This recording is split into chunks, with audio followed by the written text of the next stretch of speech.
DraftSociety.com presents a Premier League Draft Fantasy Podcast. Welcome to the Key Pass Collective. Your exclusive source for the information, analysis, and advice you need to dominate your fantasy leagues. Come on in. We've been expecting you.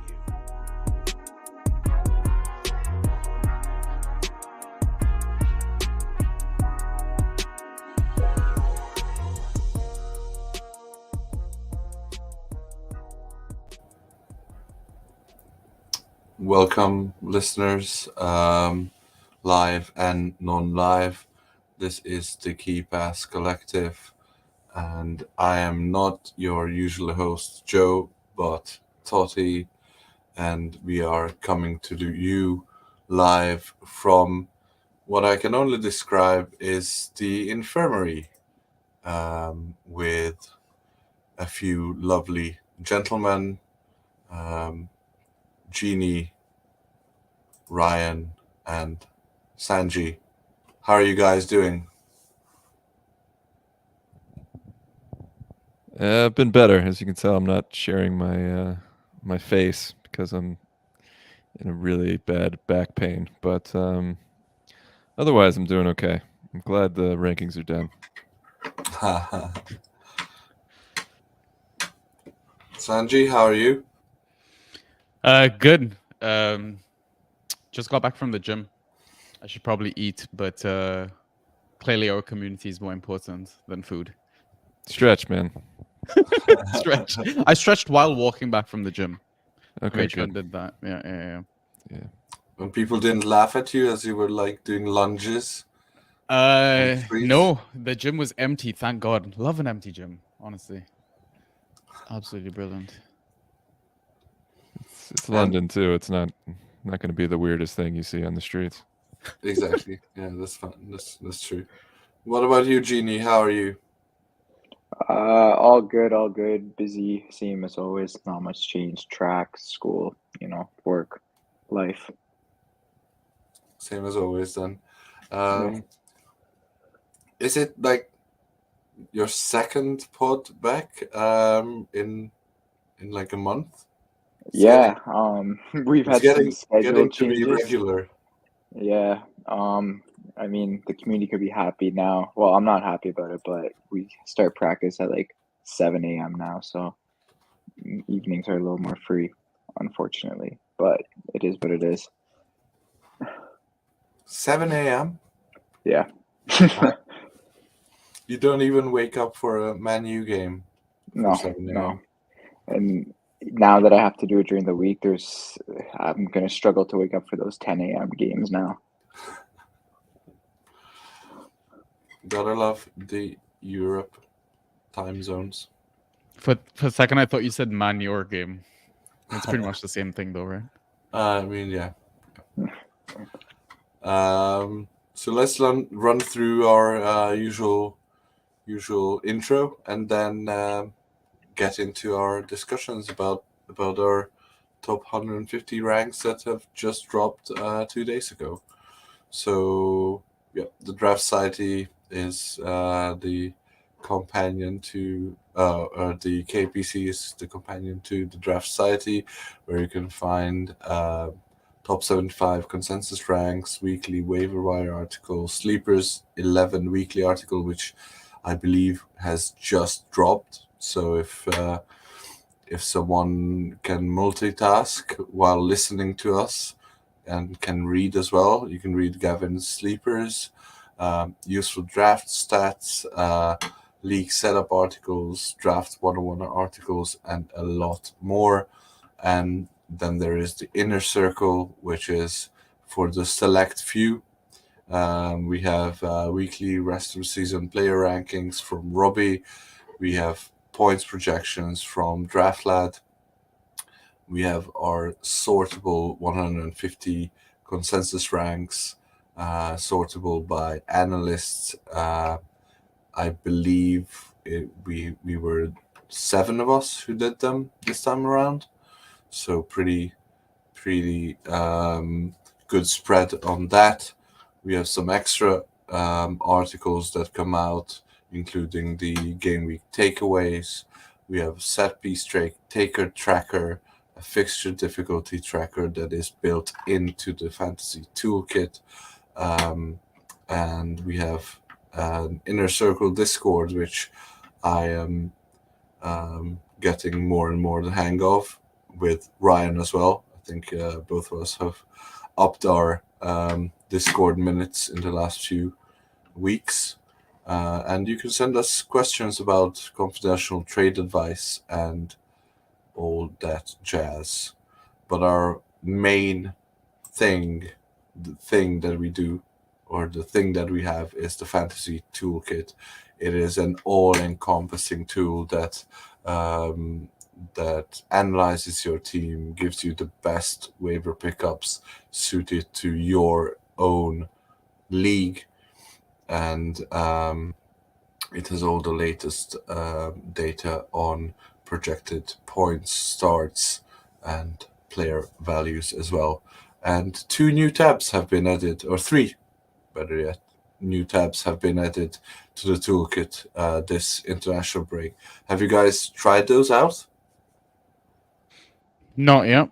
I saw the UI changes though, like small things like the graphics and stuff like that. Yeah. Big up to Draftlat, man. What a machine. Yeah, Absolutely love his work. the UI is now much more usable for dark mode as well, which we had some issues with, showing the written parts of the page in dark mode, but it works with dark mode now as well. And we have one new page, which is a glossary of all the mostly three letter abbreviations and other language that we use. But the 2 exciting new pages are, one is the transaction data, and this is a page that gives you the most transferred in players from the past game week or the past week, and it shows you the differences of these players pre-waiver and post-waiver, and it shows you the differences of these players' roster numbers in community leagues, that is the draft community league, the international Genie league, and the Discord Super League, and the all other leagues. So you will never be able to say that Tsimikas is 0% rostered, because you'll see that he's actually 100% rostered after those Tuesday, Thursday waiver runs in the community leagues. And you can sort this page based on your own league's data. So you see these players on this page. It will show you the most transferred in players in the community leagues, and we are assuming that those are the most competitive of the leagues. I think Ryan might oppose this idea, but and then you can filter for players that are available in your own league to check them out. But the most controversial new page here is the next one, the team power rankings page. I advise everyone listening and watching us right now and in the future, which will be right now for them, right now, to check out the toolkit and check out their power rankings. This page you're seeing right now is my home league. I am 3rd currently in the power rankings, and the power rankings use what we have been referring to for a season now is ROS score, which is a score that a player has that's made up of the ranking score, of the projection score, and of other factors as well. And this power ranking just adds up all your players' ROS scores and gives you the lowdown on the league that you are actually checking out. Do check this out when you are looking through the toolkit. Have you checked out for your own leagues, Totti? Where does it place you? I have. This slide is mine. I am the third. Good on paper, shit on grass. That's my team. And I'm happy to say that I'm in top 3 in most of my leagues. So check them out. Mercilessly pound anyone who is in the bottom 5, and then brag about being in the top 3. That's most likely the only use for these power rankings, but it is a very, very important use, I would say. Mostly just banter, and you know that, Sanjy. I'm all about the banter, man. You are all about the banter. Okay, so on today's pod, we talk rankings and some strategy at the end. So we have just released our top 150 ranks. We'll talk a bit about the players who have risen since our last ranks.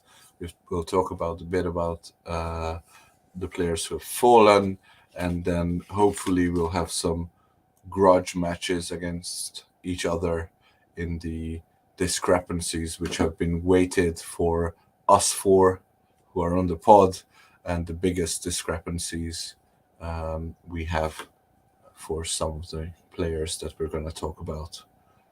Okay, so without further ado, we go in. I have some existential questions at the beginning of the discussion. Why do we do ranks? How do we do ranks? And how do we use them? And the floor is open because I am going to die of talking too much. Genie. Yeah. So why do we do them? I guess so that way everyone could kind of see through our articles and stuff, like how we value players through all the advice and stuff that we give. I think early season, me and Totti had our own solo pod where we discussed how I do my ranks. They're very different from how the rest of the group probably does theirs. And in terms of using them, in my opinion, like I use mine, but they change so much. Like you'll see if you look at like the plus or minus for just mine, like everything's just fluctuating week to week. It all depends on, form, schedule, injuries, Europe, what team is high on confidence, what team's low on confidence, and these international breaks don't really help. They stop and pause momentum, cause unnecessary injuries as we see. So it is tough to do the ranks, and it is a big ask to try and predict who are the top 150 players, especially after you get past like 50 or 60, 70. It's just honestly like throwing darts. Who do you think is the best, 9th, 10th, 11th man on a roster? Yeah. Especially this time around. Usually we always say that after like 50th, we are a bit of a throwing darts, and it's difficult to rank these guys. But at this time around, I was messaging you guys saying that I had troubles after like 9th, 10th. Did you feel? Yeah. Did you feel that, Ryan, as well? Yeah, the even the top 5. I mean, I think I'd have to go back and look, but I think each of us had a different top 5, and usually um, after a few weeks that kind of crystallizes. But it's been such a fluid season. I think almost every week there's been a new kind of top scorer. So it's been an interesting season in that regard. But yeah, in terms of ranks, it's hard to stress enough how difficult it is, because there's so many different excuse me, so many different factors.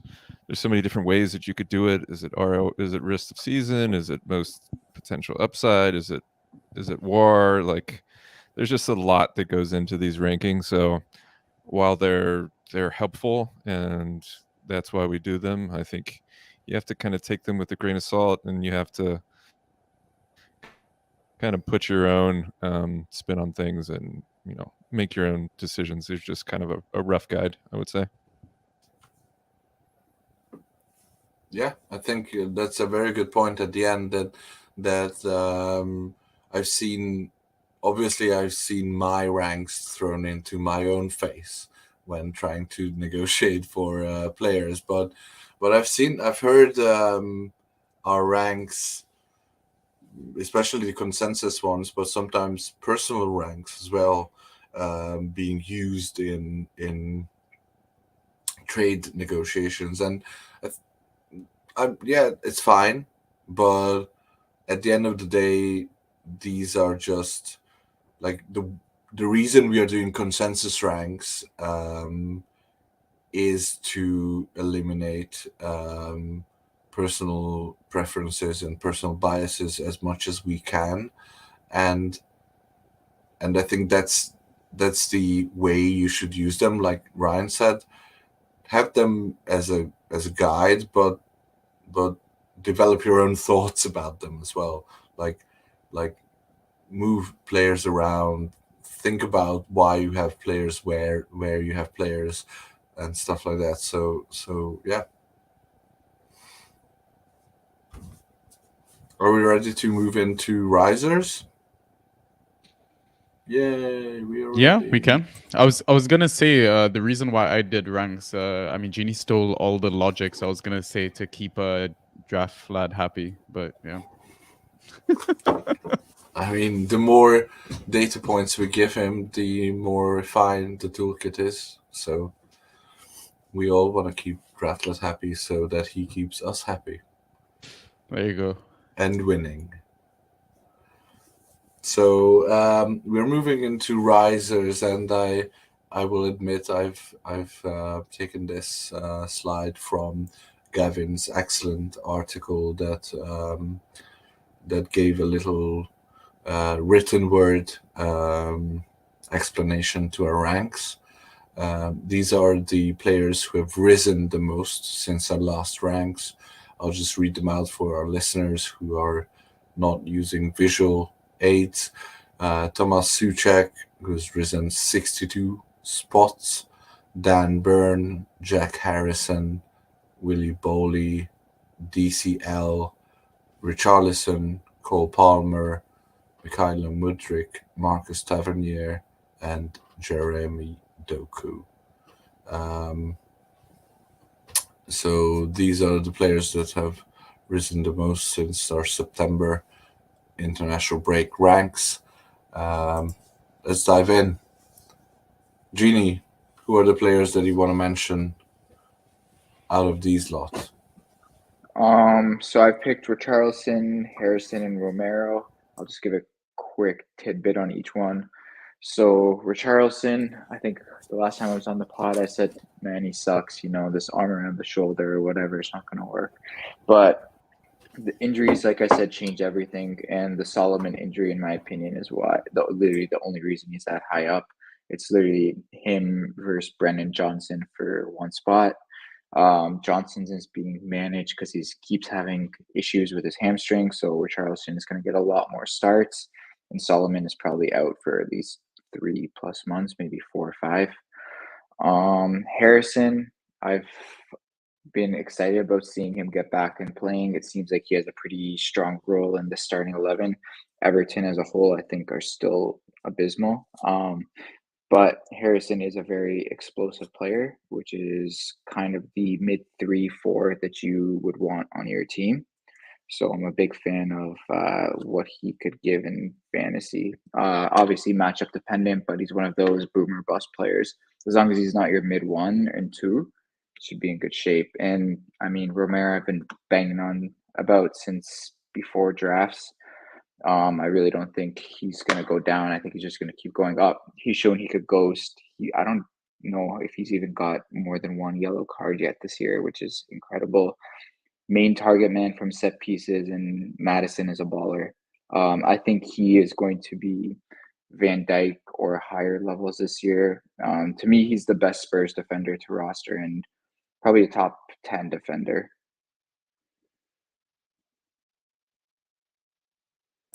Top 10 defender, you say? Yeah, I mean, did I put him top 10? I'm not too sure, but he'll be in and around there come the end of the year, in my opinion. I just don't see how Spurs can continue this level of production in attack or defense. That's why I had most of the Spurs assets actually a bit lower than most. It's just that valuing them on their current position means that you're expecting them to continue and keep on doing what they're doing. And they haven't shown any sign of dropping, but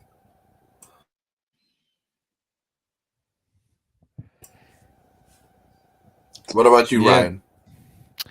Ryan? Just a few on Genie's. Yeah, Richarlison's been fortunate given the circumstances. The Solomon injury, obviously his son going as the number 9 opens up that left wing spot. Brennan Johnson coming in to provide competition, but he's had a knock as well, so it's just opened it up for Richarlison. But your original claim still rings true, Genie. He sucks.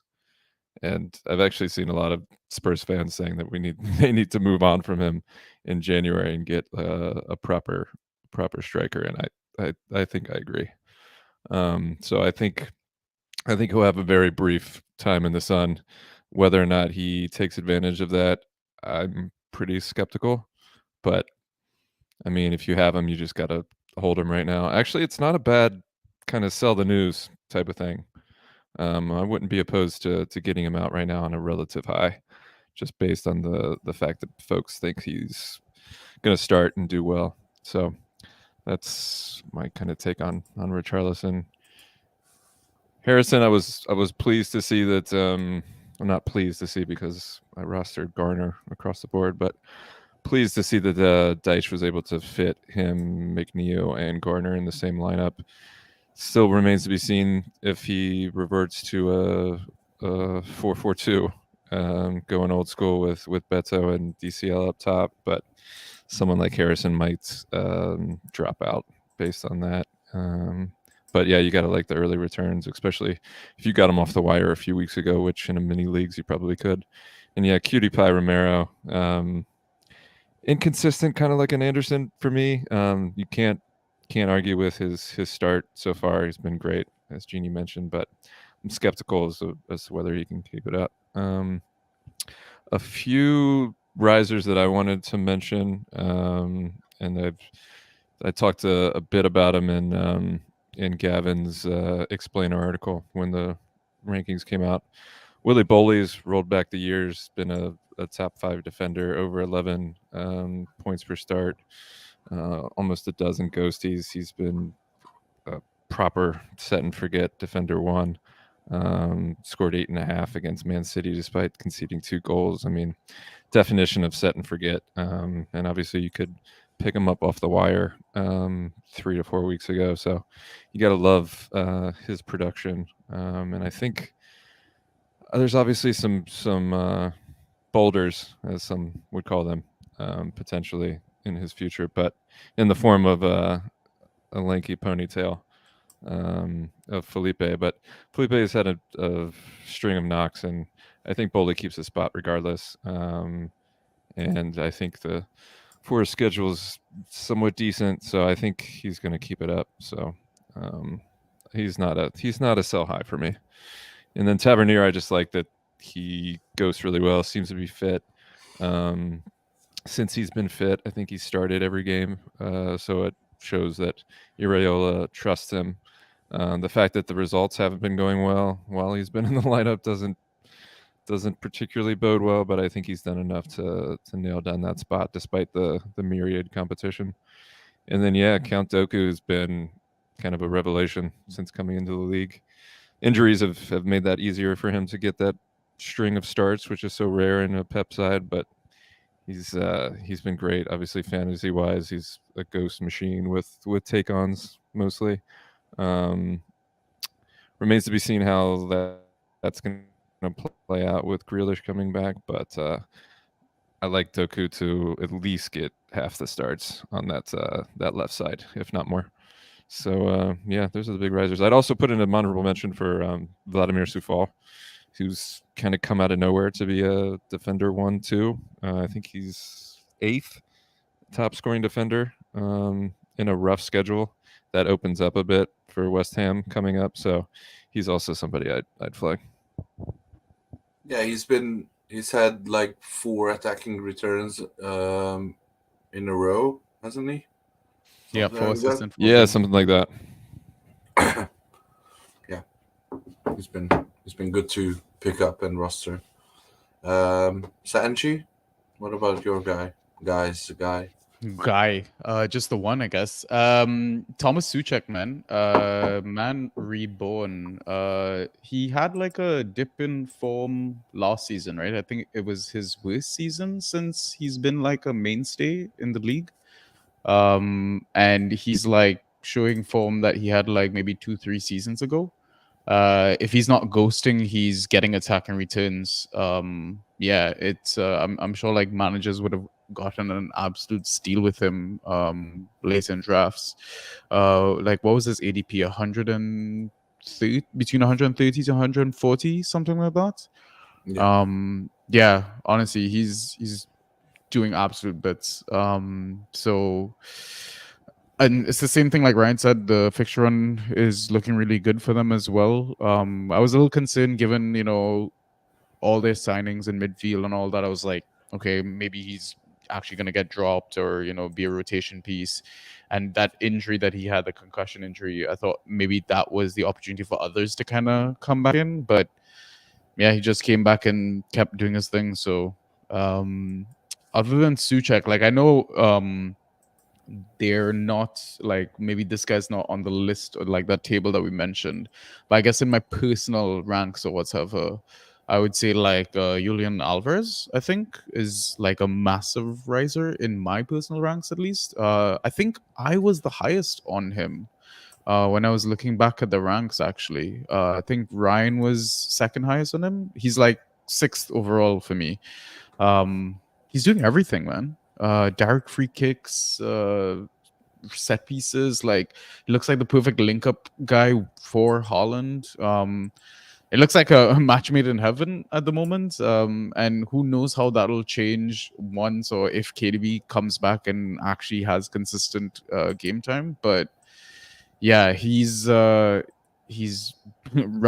value. Like Ryan, I think you got a trade involving him or something like that, right? How are you feeling about that? Like, are you even higher in him? Like, are you trying to sell high or like just keep him? I really want to keep him if I can. Someone in our league knew how to pull my heartstrings a bit, get me to start thinking about the possibility of dealing him. Offered me a 1-for-1 for Gabriel Jesus, and yeah, I mean, obviously, beginning of the season, even despite Jesus's injury, I would have snapped your hand off for that. Given that I got Alvarez in the 4th round, and in my other league, I got Jesus in the early 2nd. But I mean, like you said, he's just been fantastic and hasn't been displaced whatsoever. He's just doing everything, and averaging I think 15, 16 points per start. I mean, it's been crazy. I mean, obviously there's the temptation to sell high given that he's a City asset. Folks are starting to get healthy again. There's a ton of fixtures. I think Club World Cup probably coming up. So there's the temptation to trade him out on a high given the potential rotation, but also the incredible temptation to just stick with it because he's been a top 10 player. So it's a tricky one. I haven't decided where I fall out on this, but I declined the trade. Must have taken a lot of strength to do that, man. It did. I countered, to be fair, but I did a counter that I thought would probably be declined. So yeah, and I mean, if I had to give a third name, again, another name that's not on that table that was on the slide, Kieran Trippier, first overall at the moment, leads the entire league in key passes. I mean, sure, his points are properly inflated by that absolute mauling of Sheffield United, where he dropped like I think nearly 45 points or something like that. But I think there was a lot of doubt and concern about they're in Europe. He's a bit kicking on in age a bit, and you know he might pull his hammy, and is there going to be rotation because they've actually got decent depth in that fullback position with Tino. So yeah, I didn't like. I expected him to somewhat maintain his form, but I didn't think he was gonna just. I don't know. It feels like he's kicked it up a slight notch, but yeah. He's doing great. I think he would have fallen like late first round, early second round for a lot of people, right? But I mean, if you were drafting right now, surely he is within the top 6 or 7 picks to be considered. Yeah, I think in most of my leagues he went somewhere between 8 and 12. He was one of those guys that was like right after that initial drop off you were thinking about. But yeah, defenders are always tricky to draft that high. And then the first couple of weeks were pretty rough, as you know. But yeah, he's been cracking on since then. That was the window to trade him in. Yeah, Ryan was trying to get him off of me in our DPL league, man. Chucked his entire budget at me, but thank God I held strong. Yeah. Good on you. I'm closing off with a somewhat murder's row there. Yeah.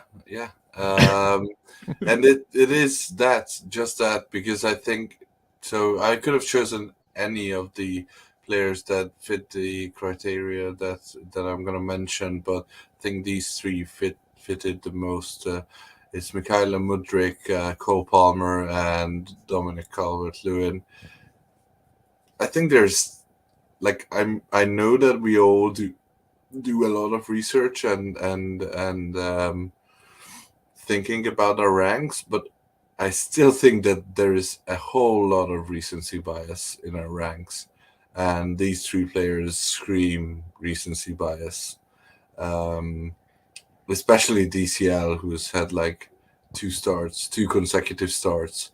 Granted, it's 2 starts that he hasn't had for 3 seasons now. Consecutive starts, no less. Yeah, exactly. So, I mean, you can interpret that as something to be optimistic about, but you can also interpret that is way beyond his means, injury wise. And it's similarly to Mudryk and Palmer. Like, we don't want to be overly negative on Chelsea because I will be always the guy who's overly negative on Chelsea, but I think the optimism around Chelsea after a decent half of football is my mind boggles. Like I haven't seen anything from them that is vastly different from the same position we were in with Graham Potter.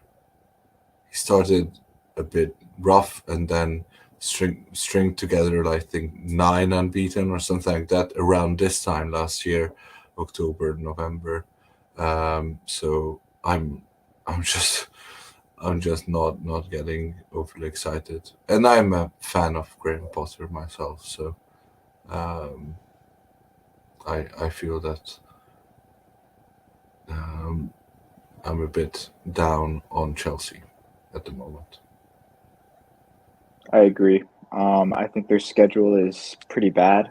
I'm probably one who put Mudryk and Palmer a little high up. Just I don't know. I have a little more faith. I think that their attack might get a few goals here and there, but we're gonna discuss this in strategies later. But I think Chelsea assets are about to take a massive tumble, and very soon.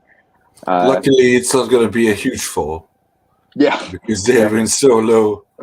yeah. Minor I dip. mean, Yeah, they could go down to the relegation zone. I would not be surprised if they're in and around 15th place come end of November.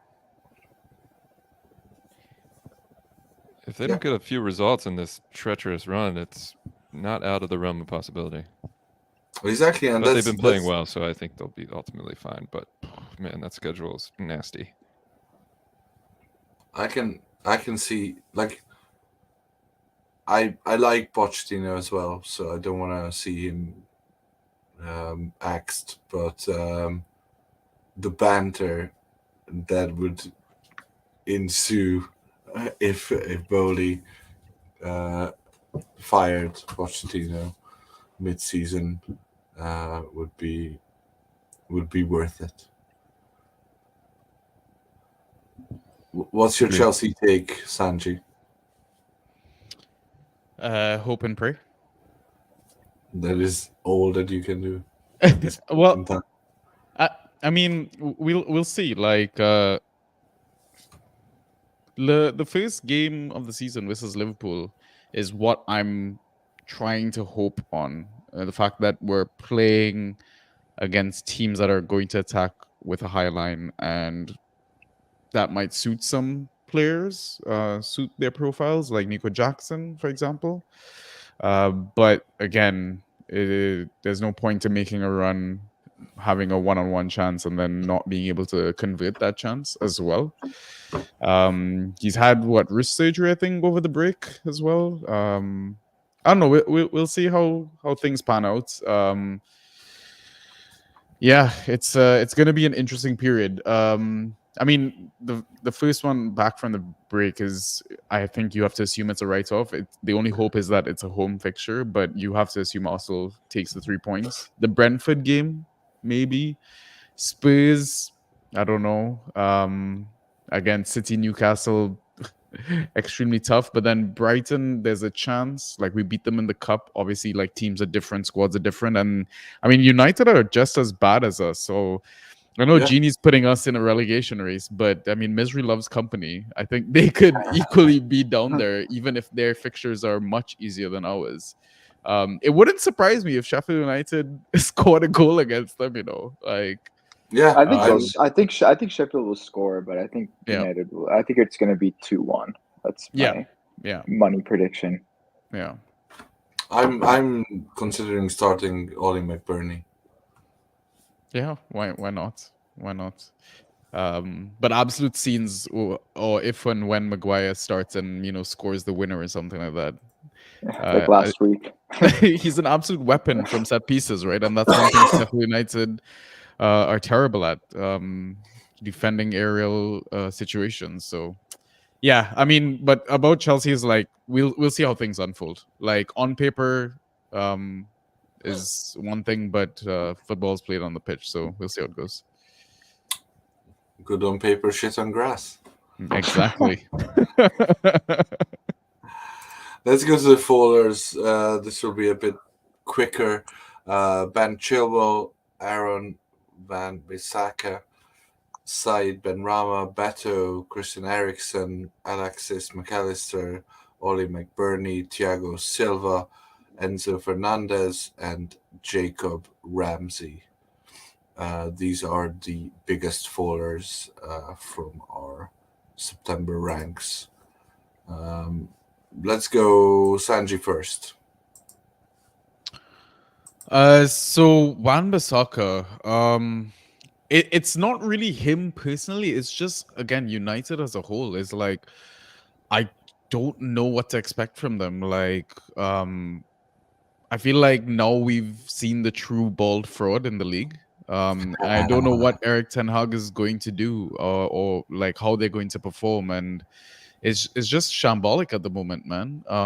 Like I know, like for example, Casemiro coming off at halftime. Like I know it was his fault for the goal, but there's a world class play in there still. I think you still need to give him a bit more support to get the best out of him. Yeah, okay, he's maybe past his prime and whatnot, but yeah, I just worry about that defense, and there's so many injuries as well, and there's so much drama that's surrounding them. So as like a nailed asset is like, maybe like for example right now Dalo's last few games, like he's been absolutely smashing it. I'd probably sell high on him because I don't know what to expect from them moving forward, or who's going to start that sort of situation. So yeah, that's why I'm like low on Aaron Wan-Bissaka in that sense.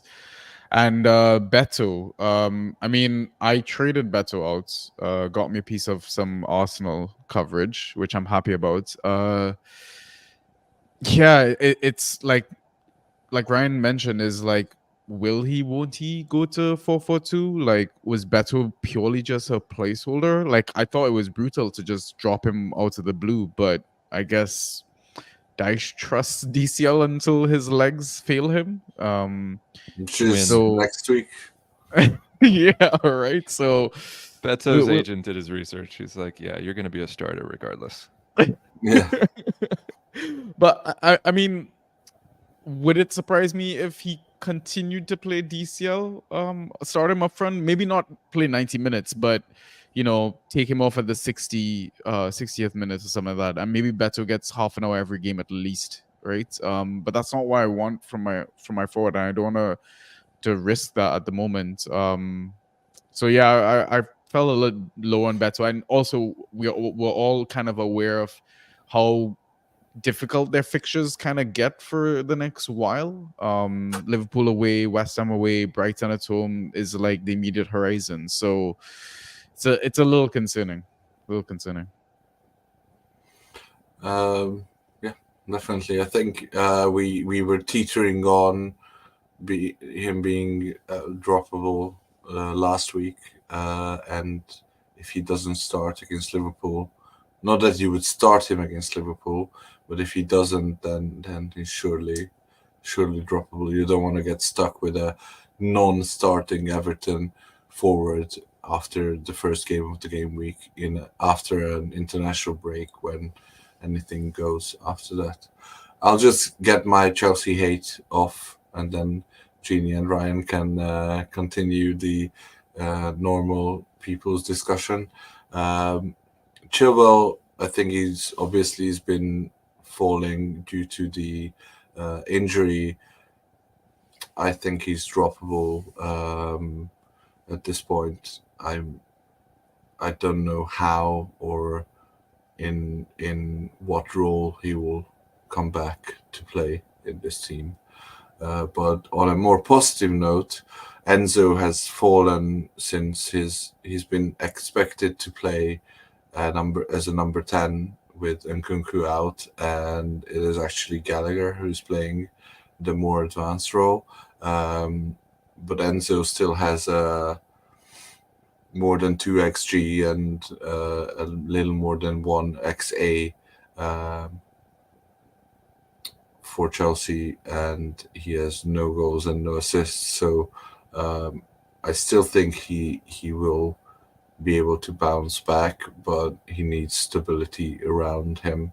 And I think if you decide on keeping him or keeping the faith with him, then he will be.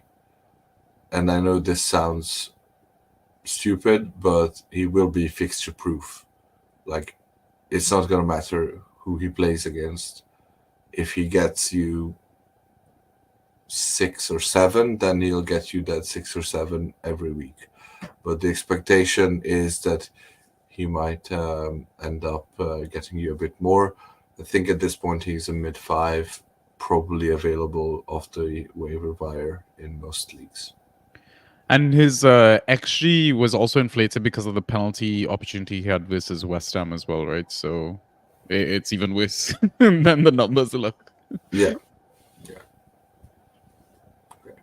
That's my Chelsea out of the way. Ryan, continuing with the Chelsea. Happy to. Thiago Silva was one guy that I was somewhat high on coming into the draft, especially given their early fixtures. He's always been a stalwart at the back and usually ghosted pretty well. I figured that combined with the really soft fixtures early doors would make him a pretty good asset. But other than I think a couple clean sheets, he's been pretty middling. So now that the fixtures have taken a turn for the worse, as we talked about, he's a faller in my opinion. So I dropped him in the 2 leagues where I had him. So c'est la vie. Jacob Ramsey, somebody that I think we were all pretty high on until the injury over the summer.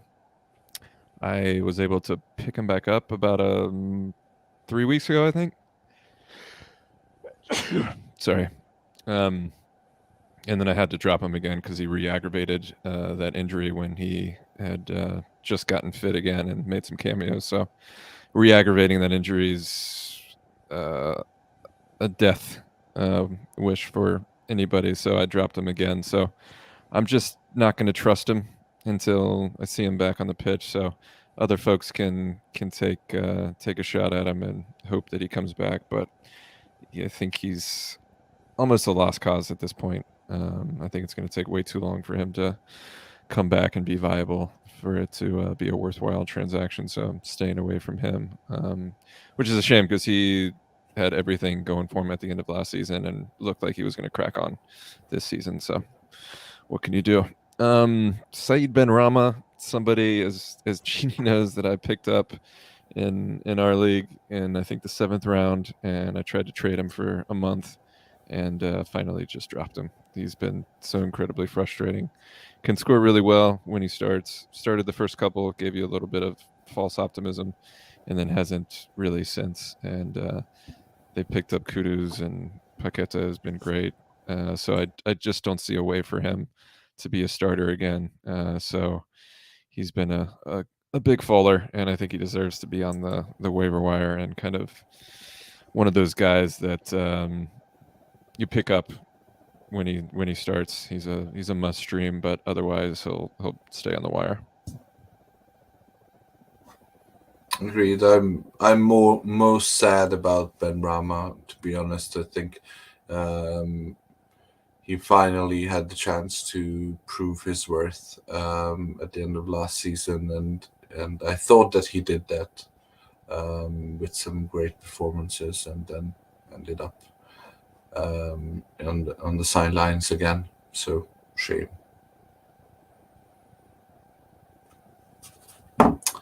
Genie? Yeah, so I got 3 guys. In my opinion, they're all droppable. I'll just start with that. First one is McAllister. I was confused to start why people were taking him like 3rd or 4th round or whatever craziness was going on in the summer. He's just not going to be the same guy he was as Brighton. He doesn't have penalties. He's not on free kicks. He's just kind of in that Liverpool black hole for points. Other than Totti's boy, the whole Liverpool midfield is just, like, avoid them. Maybe a stream against Luton sounds good, but other than that, people are still holding on for him. I see people still trying to trade him in for some weird reason. He's droppable. Even ahead of this run, maybe you could try and sell on the run, get some fab, get a usable defender, something like that. If no one bites, I'd drop him before the early game, especially if he doesn't start. There's no need to keep a 4 ppm player on your bench. Alex Marino, I still don't get all the hype around him. He had an okay stretch last year for some point. I think he's fully droppable. We're holding on now for 8 game weeks for an Aston Villa rotational left back sounds a bit absurd to me. I mean, I hold on to some pretty garbage players as well, but this one is also in that realm. Despite his good production, I think Digne or whatever is going to continue, or at least rotation. I don't think Moreno is going to be just rooting him to the bench for the whole time. It seems like he keeps having setbacks here and there.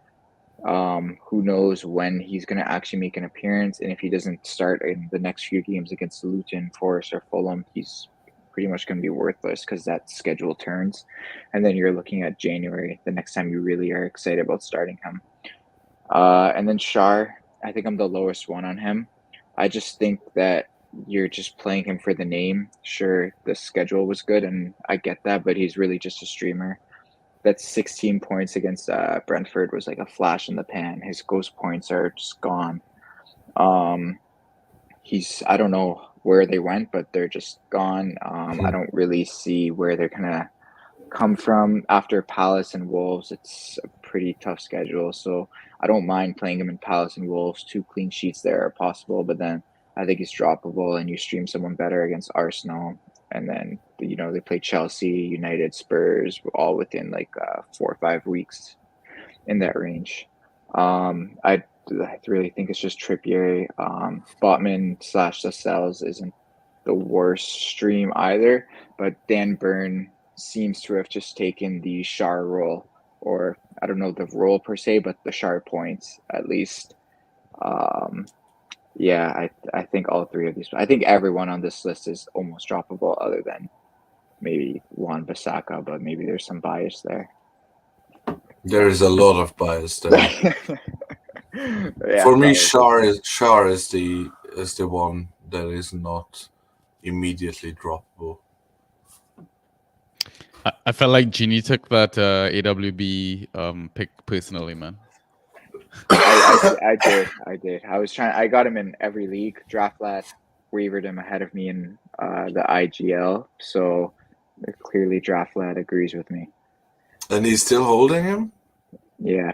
Oh, He's actually holding more United defenders than anyone I've ever seen. man. I mean, the schedule is nice upcoming, so if you've held this long, then you might as well see it out. But yeah, that's a long time to hold. Let me bang the drum for Moreno a little bit, as I'm wont to do. That stretch that you talked about last season was more than decent. Plus, Villa are playing really well. If he can link up with Watkins, I think he can replicate that. Obviously, the injuries have been very frustrating. He's in that spot prior to the re-aggravation for Ramsey. If I hear that he's re-aggravated it again, he's done. But with the international break, he should be back in training. Like you said, that upcoming run for Villa is tasty. If he's able to take over the left back spot, which I think he will once he's fit and firing, because he was clearly an Emery signing, and Emery's even started Pal Torres at left back. So I think he's looking for an excuse to get rid of Digne, even though he's done decently. So I think that spot is his. It's just the injury that gives me pause. So I'm still giving him some of my faith, but yeah, like you said, if it doesn't happen in the next 3 weeks, then I'll reevaluate. But I think he deserves that chance. Similar with Schär, those next 2 fixtures, as everybody mentioned, are pretty nice. So he got enough ghost point credit in the bank for me last season. Willing to give him a few more game weeks to see if it comes back. But yeah, if it doesn't, then I'll have to make a really tough decision. But both of those 2 guys are holds for me. McAllister, yeah, we all waxed lyrically prior to the draft in our draft kit about how terrible McAllister was going to be, and it's somewhat satisfying that that's turned out to be the truth. It's very satisfying. The only saving grace or pause for thought on McAllister for me is that is there a situation where either Gravenberch or Endo actually nails down that number 6 role ahead of him.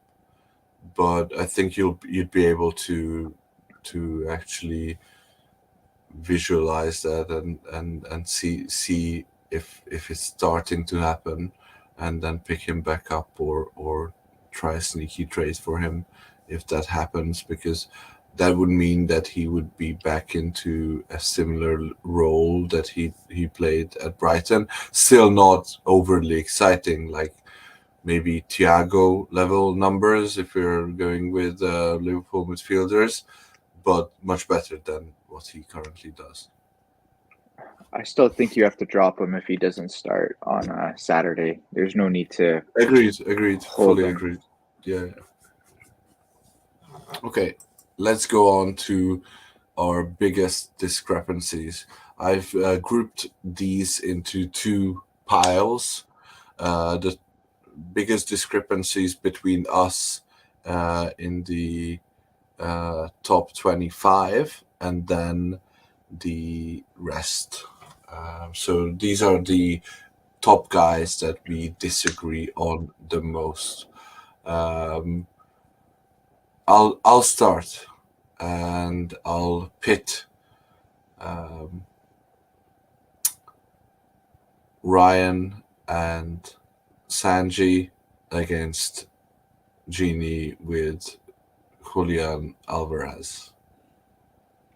What say you, Genie, with his 20 rank? I think 20 is still a elite player, to be honest. But like I said, I wrote the whole why you should trade him out article. I just think, the tougher schedule, the rotation. I'm not saying, he's garbage, he's droppable. I'm just saying, like, I think he's a sell high for a top 15, top 10 asset, and I think that's proper value. In terms of my ranking, I do think that City attack is going to be hit or miss over the next few weeks. We saw Arsenal play incredible against them, and we saw how that has hurt their points. They're really missing De Bruyne. There's going to be some rotation in there as well. And I have heard rumors, they could be garbage rumors, but De Bruyne could be back within, I think, what was it, 6 to 7 weeks, which would I've heard that too. Okay, so it's not just maybe it's from the same guy though. Yeah, it might be, but if it is true, then I think that's going to really hurt Alvarez's value. I really think this is the best time to sell him. If he continues to struggle against big teams, then his value is just going to keep going down. If you package him with someone now, you could probably get back like Saka, Madison, Salah type levels. Not 1-for-1, but Alvarez +1. Like I said, I'm not saying go sell him for like, I don't know, Pascal Gross or something, just someone else I see on this list. But I think he's the definition of sell high. And the City attack is struggling more than I thought they would without De Bruyne. And they seem very hit or miss and unpredictable these days, as opposed to what you're going to get from each asset. Seems to be that you're characterizing him as a flat track bully when he dropped 17.5 against Wolves. So if you can do that against the top side like Wolves, I think it's a bit harsh to paint him with that brush. Weren't they relegated already, Wolves? Yeah, the last 2 seasons. They're in League 2. I don't know why they keep playing them. It's weird. I think they should be playing Wrexham, but valid points. Totally get it. I've been thinking about it myself. Something's been, I don't know, leading me to hold. I love the set pieces. City's attack is going to be, I think, just fine. Rodri coming back is going to be, lifting all ships. They have a good matchup at home against Brighton, who just sieve goals. I think he'll do well this weekend. If you still want to trade him out, maybe that's a decent time to do it. He's 9th highest scorer right now, so I think he's clearly a top 10 player. Nobody did well in that Arsenal game. I think it was a really cagey game, so I don't think you can really take that into consideration. That's kind of a one-off, but otherwise he's just been killing it. So I think KDB is going to be a long time before he comes back. They got, as I said, Brighton, United, and Bournemouth. I mean, it's three lowly opponents in the next three. So if you want to trade him out after that, maybe, but I think I'd hold for now. I mean, I know we shouldn't trust Pep's words, but did he not label Julian undroppable as well?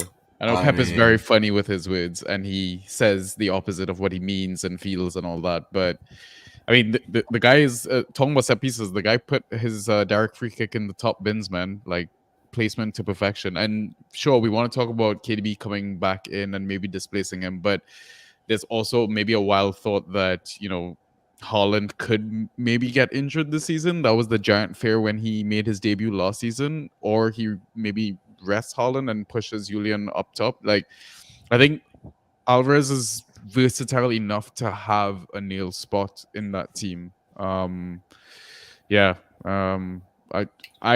get your points as well, Genie, about like sell high. Like, there's always that risk because they've also had a bunch of people out injured as well. But I don't know. I think he does a lot for that team. So what would you say yourself, Sanjy and Ryan? How many starts? So he started 8 out of 8 so far. How many starts does he have rest of the season? So how many out of 30? I don't 23, 24. I don't think is out of the realm of possibility. Maybe 25. Yeah, I would say 25. For me, it's not so much about the start; it's about the production. I agree with the starts number, but my ranking is, in my opinion, the production and the early subs. I think will happen. I mean, if they go deep in the Champions League, which they should, there will be enough minutes to go around, even if KDB is back. And friend of the pod, Ben Chickens, is of the opinion then it's KDB who's going to be the Champions League guy, and Alvarez will be trotted out again and again and again in the Premier League. So we'll see. Who else can we talk about in the top 25? Who else do we want to talk about? Ryan and myself are really high on Mitoma, and the outliers are Sanjy and Genie. I don't see that much discrepancy between like 7, 8, 14, 17. Like, we all think he's going to be a very good midfield. It's just about, maybe his inconsistency is why I couldn't put him in the top 10. Like, I mean, I have Rashford in the top 10, but that's a whole nother argument. But in terms of Mitoma, I think we've seen his highs and we've seen his lows, and I think we're going to see that week in, week out. You just don't know what Mitoma you're going to get, and there's going to be times where he does that 45 minutes off the bench again and just frustrates the hell out of managers because they have 23 points on their bench and lose their game week by 15 because they started McAllister instead of Mitoma. Something like that. That's the only reason he's not really top 10, but he is pushing there. Next break, I wouldn't be surprised if I put him top 10, a few more good numbers, but yeah, I still think he's an elite player.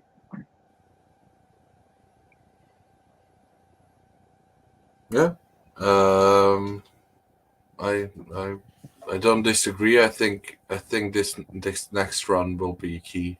I think he will kick on and be close to 20 points per start player in the next 5.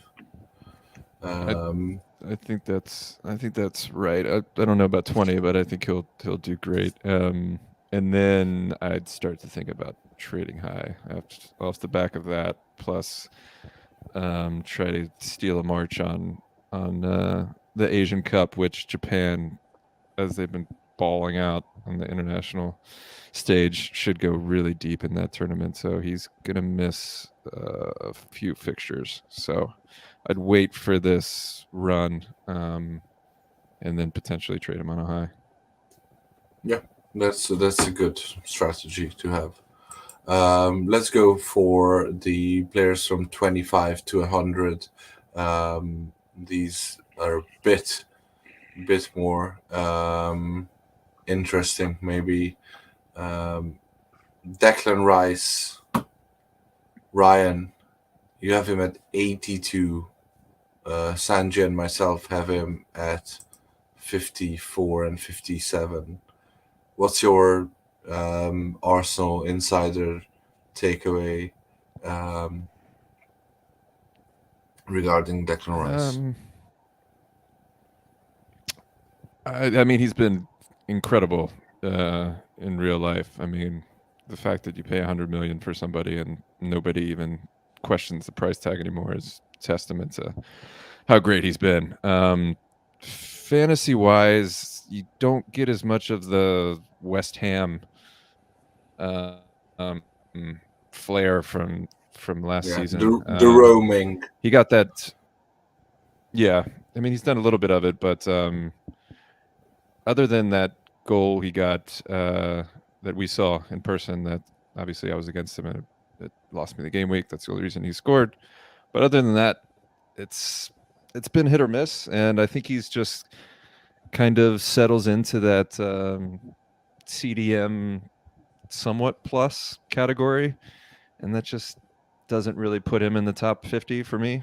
But with Partey back, I think that'll be interesting to see how roaming he is now that Partey's coming back, and if they stick with our best midfield three, in my opinion, of Odegaard, Rice, and Partey, how that what that does to his points. I'm keeping an open mind, willing to be persuaded based off of that.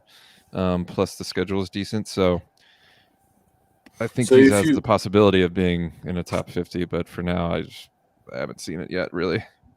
And this is just an aside, but if you see that Partey's back and Arteta runs out that midfield that you talked about, at what point are you dropping Havertz?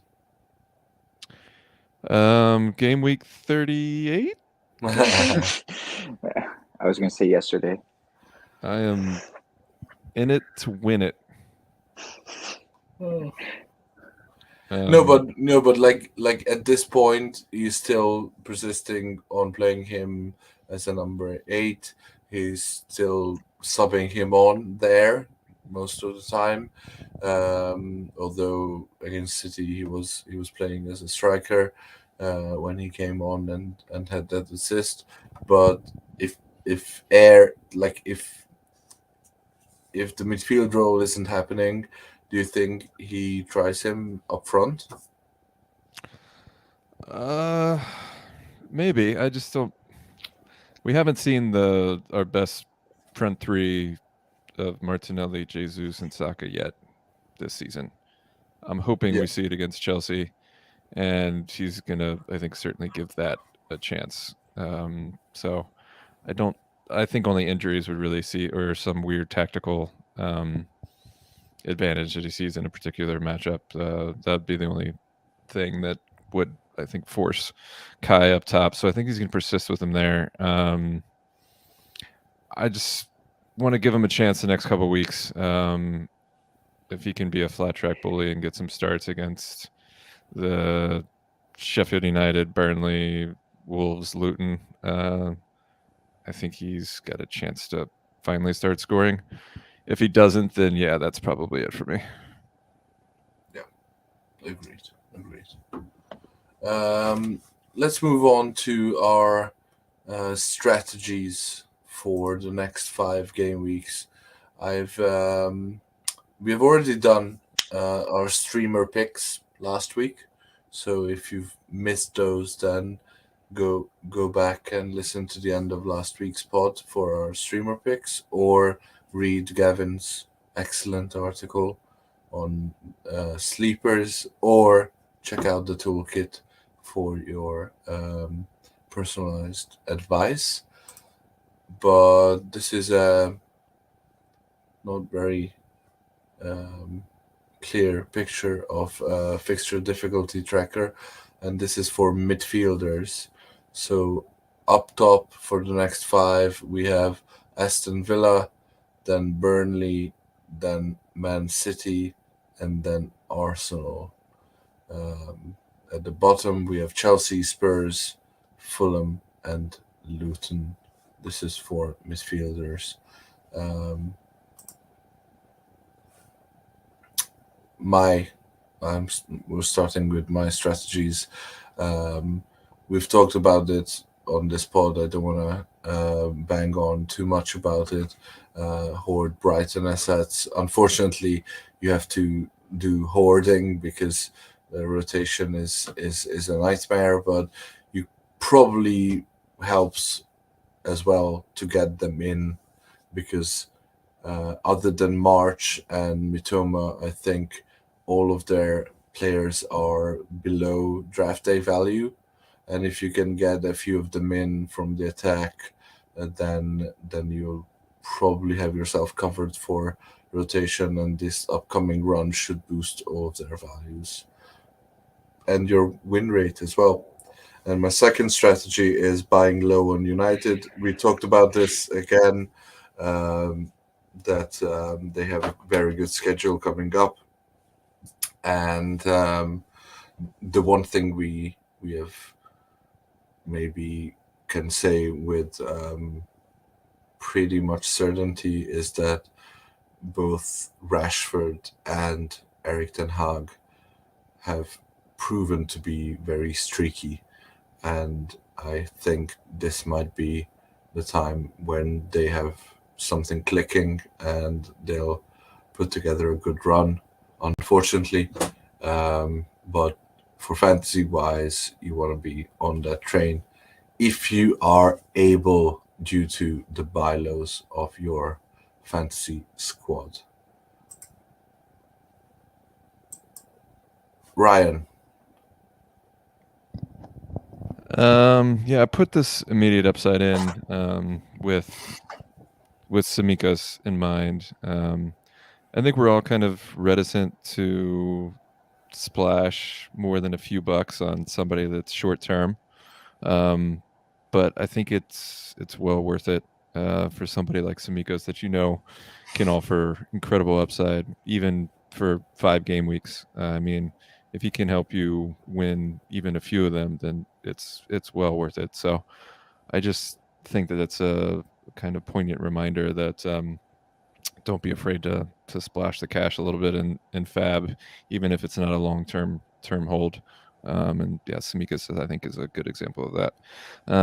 Like you, I think Brighton, obviously that stretch is great. There's, other than Newcastle, take Sheffield United result aside, Brighton's the best scoring team in the league, have a good schedule. Liverpool obviously have a really good stretch as well. Always gonna bang the drum for Darwin. If he can nail down that role, I think he's gonna feast in that run. I don't know who else you can really get in. We talked about him. Yeah, I like him as a waiver wire pickup. Unfortunately, I was a little slow on him, and I think most of my leagues. But yeah, he looks like he can do a job. Other ones are tricky. Obviously, we talked in our private chat about how Diaz has been pretty bad, so he has the chance to crack on in the schedule. But yeah, he's not somebody I want to pay over the odds for just because of the schedule, because he's been pretty rough. But otherwise, I want to try and get in Liverpool and Brighton assets. I think Arsenal as well. I talked a little bit about Jesus and Martinelli. I think they're decent buy lows. As I've said, their attack hasn't really clicked all that much. They're 7th in total goals scored, but the fact that we haven't had our best front three probably up until now plus the schedule, I think they're going to finally start cracking on. So another plug for them. Sell highs, buy lows. Yeah, the sell highs have kind of been talking about and thinking about. It's difficult to let go.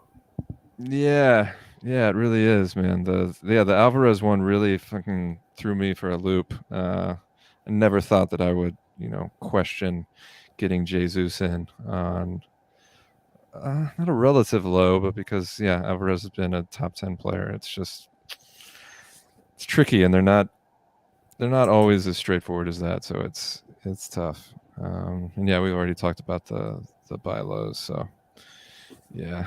I don't mind focusing on the immediate term.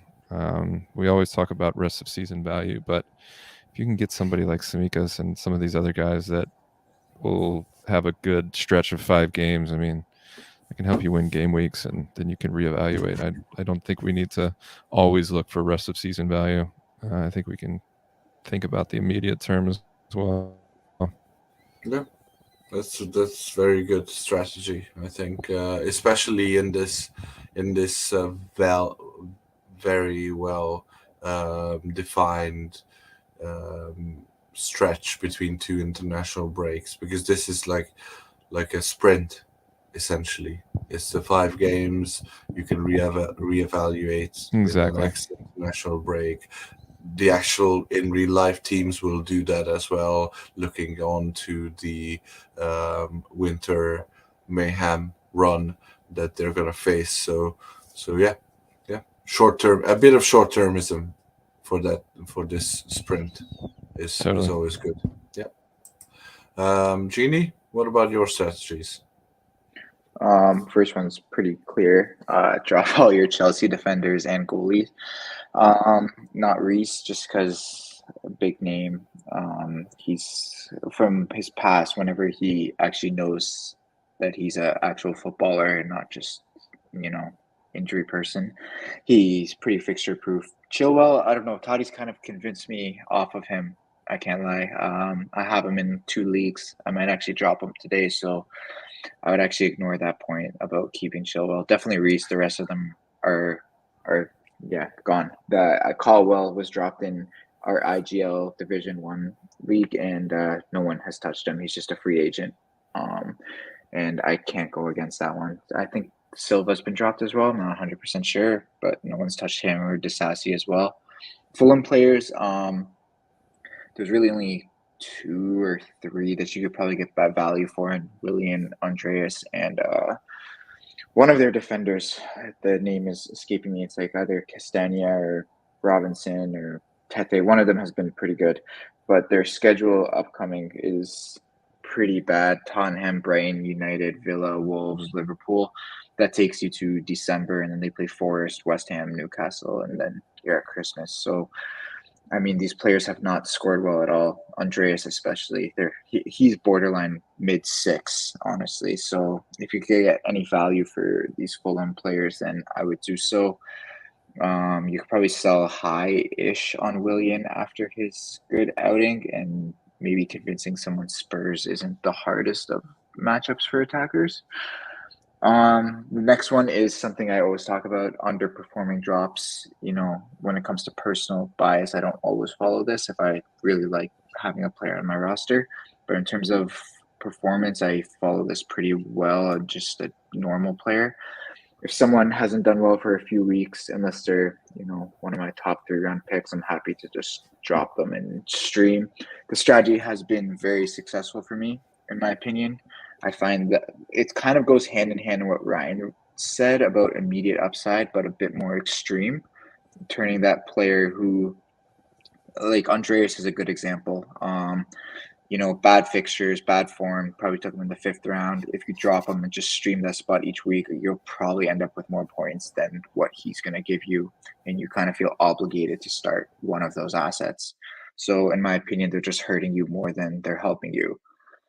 And starting to make your roster more flexible. We're going to come into that rotation period in November, December, where there's tight stretch of games. and you're not going to want to drop certain players. So it comes with a few ways. The hardest way is obviously 2-for-1 or 3-for-1 trades, especially nowadays. No one wants to do those. Be on the side getting more players. Everyone wants the flexibility. Another way, that's a good thing. Like, yeah, I mean, it makes dealing your used shit more difficult, but it is at still the end of the doable. day, for one, it is doable, and for two, it encourages more better play and better trades. Like, it's a good thing. Yeah, I'm all for that. But another strategy with that is kind of the underperforming drops or the injured drops, like the Chilwells and the, I guess, Juan Basakas and those kind of players who, they're not the best scorers and you're just kind of hoarding them on your bench. And, if they're still on your bench in like the Christmas period, then, you might start some games with 9 players or 8 players and, you're taking 3 losses. Then all of a sudden you got to make up 3 losses, and then Chilwell comes back and he gives you 6 ppm or something like that. It's about that flexibility. It lets you have more options to pick up players each week on the waivers, as we saw. Simikas was a good pickup this week. Obviously, that caused for a lot of fab. But if you had more spots, you could have punted on players like Barkley, Doherty, all those kind of players that have good matchups. One start. But for those people with just 1 or 2 spots, you get less of those upside punts. So this is, I think, a more extreme version of Ryan's point, but kind of hammering it home that it's important to not necessarily play week to week, but in a way think of it like that. I like that. I like that a lot. What about you, Sanjy? I mean, the first one's obvious if anyone knows me. Backing my Burnley boys. I thought it was really funny that when you pulled up that fixture difficulty, Burnley midfielders were there, and immediately who comes to mind, obviously. Obviously, we have not mentioned Brownhill 1 second. I didn't say it. You did. I did. I had to. Yeah, I like the thing is because they had their difficult fixture run. I think they're going to. They're better than the other shitty teams. Let's call it that way. I think they will be in that sense. So I think because they've kind of got through their difficult period, I feel like now's the time to kind of jump on them and consider them. Like, I'm not saying to go grab Burnley defense or Trafford, for example, but I think their attack could have something to offer. So, I mean, I've invested in Foster in both my leagues. I've got Brownhill in one of them. So I'm excited to see what will happen. And the main one I kind of wanted to focus on was keep one spot open. So this is like just, I guess, lessons learned from playing Pantrax and Toga and all that. Is sometimes I feel like you need to maybe not be so emotionally tied to some of your assets that have done you well, maybe in the previous game weeks and stuff like that. And let's say they have a bad matchup, this coming game week. I think rather than just stick a playing player on your bench, there is some merit to like maybe keeping that one spot open.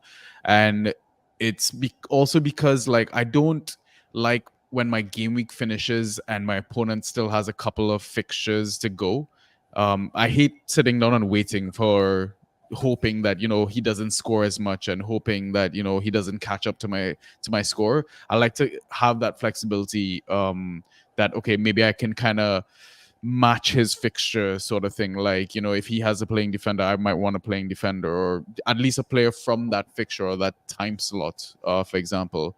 Or another reason to have that open spot is that let's say your game week is absolutely lost, right? At least now you can somewhat plan forward or plan, a game week ahead sort of thing.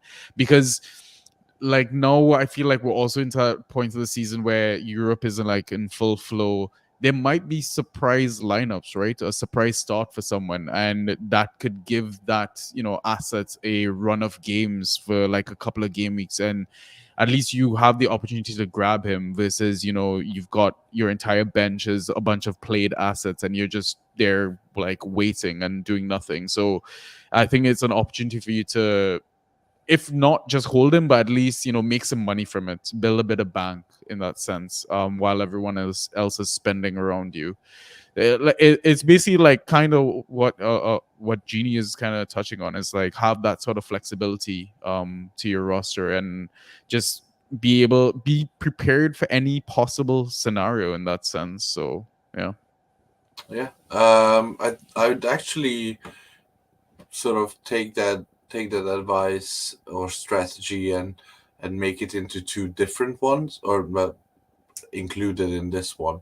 One is, for me at least, or how I understand it, one is essentially what we did, or what I did in the now defunct Kick Around Pod Sunday edition, the stream your way through the game week. Meaning, if you have one spot open, then you can always pick up the highest upside streamer from the next lot of matches. And if he doesn't go, then you can drop him and you still have that free spot. But you'll be a place or an hour, 2 hours ahead of everyone else. And your roster will like that. The other one, and this is maybe a more sort of forward-thinking advice, is that obviously you're not always able to or want to keep an actual open spot. You'll have players in that spot.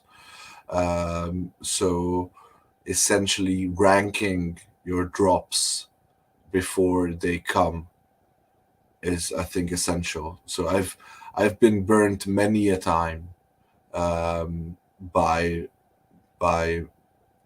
dilly-dallying over who to drop, or thinking who is droppable versus the player I'm about to pick up. So a bit of forward thinking about which players are high enough upside so that you have to go for them immediately, and then which of your own players are low enough upside to be able to drop without a second thought. And that's just knowing your roster and knowing your waiver wire, essentially, or your free agency rather. So yeah, very good strategy. I think that is kinda it. We've had one question from Marst saying, what is up with March ranks? I'll flick back to March. We have March in this one. Genie had him at 21. All of us had him around 10. Genie, can you say anything about March other than you don't like Brighton because everyone talks about Brighton being good? I mean, I have Matoma relatively fair. I think 14. It's not all bad. Brian's team is gross, 26. March, I don't know. He's too hit or miss for me. I mean, he's been good. He's plays every position, and that's kind of what worries me. His every position. So, in a full strength But he Brighton, has production everywhere. he does. But I mean, his best wasn't against Liverpool that he played left back and did well. It kind of Yep. makes sense though. He A lot popped of up in defending. tackles, I think, for the week. Yeah. And then before that, 4.5, 6, 6.5, and then 36 against relegated Wolves and 19 against Luton. Like I said, he's too hit or miss for me to put him in the top 10. 6.5, 4.5, and 6 against winnable matchups isn't exactly amazing to me. Decent schedule, but I don't. Where did I have him again? Like 20 or something like 21. Yeah, I think that's fair. Like I said, he's just below my idea of Alvarez. He's not an elite player, but he's someone who could be considered a high-end mid two. And I think his production has kind of backed that. If you take out that 36.5, he's really in line with all those mid twos. So top 10 for me is a bit much. His upside isn't as high as some of the other guys in the top 10, despite that 36 against Wolves. I think that's like a one-off for the season. I think his season last season shows that he does have that upside that you're talking about. He was dealing with from what I read, a niggling injury during that kind of rough stretch. It has been a bit boom or bust, but I think, as I said, he's shown that he can score really well. You got to at least give him this nice run of fixtures over the next 4 to 5 weeks. So I think based off of that and how he's done, and historically, I think that's kind of why I ranked him where I did. Plus, after 10, it's just it's a weird group of players, and yeah, I think because of all those things, I kind of tagged him to do the best of the bunch. If he doesn't in the next 4 to 5 game weeks, then I'll reevaluate. But I think he's deserved that rank thus far. I'm in the same boat, so I like in the next 4 or 5 weeks, if I see his production improve, like Ryan says it might, then obviously I'll reevaluate and I might bump him up top 15, top 12. We'll go from there. Yeah, but he's not one that I'm saying, oh, go sell like right now unless you get a good deal. But he's one I think 21 is fair, to be honest, based off his production. Okay, that is your questions answered. Draft Alchemy has the last one. What are thoughts on the Shaw pickup? When are we doing the Shaw pickup if he's on the wire? Why are we doing the Shaw pickup? And have we heard anything about Shaw that makes us think about picking him up? Well, I've picked him up in a league. Obviously, we know he's a top defender on his day. Well, even not on United's day, he still scores really well in Fantrax. In terms, he's been unlucky with this injury. It's because of that broken leg, from what I've heard, and it's just something that's been niggling, and then all of a sudden, boom, something happened.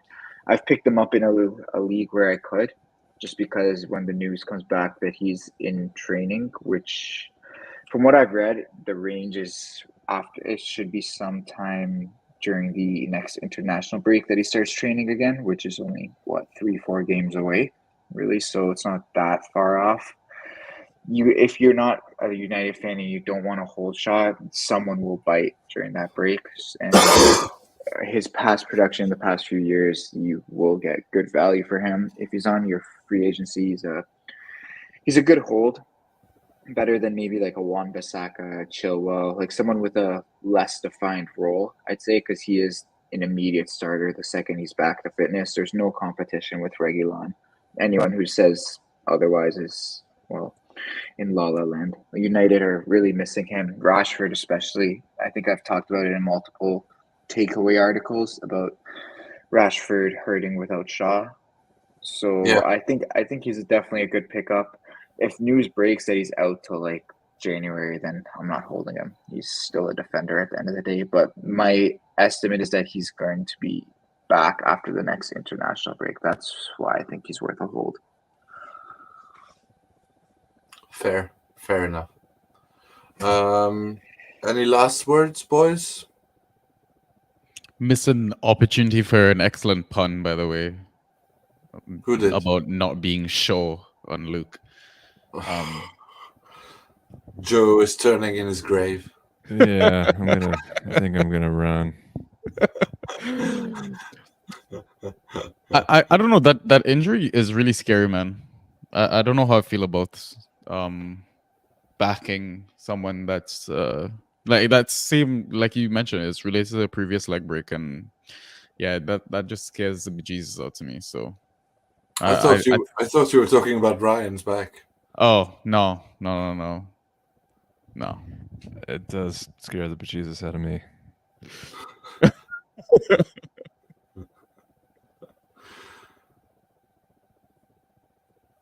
Okay.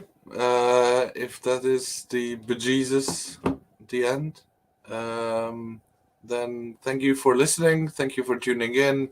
Good luck for everyone this game week, and see you next time.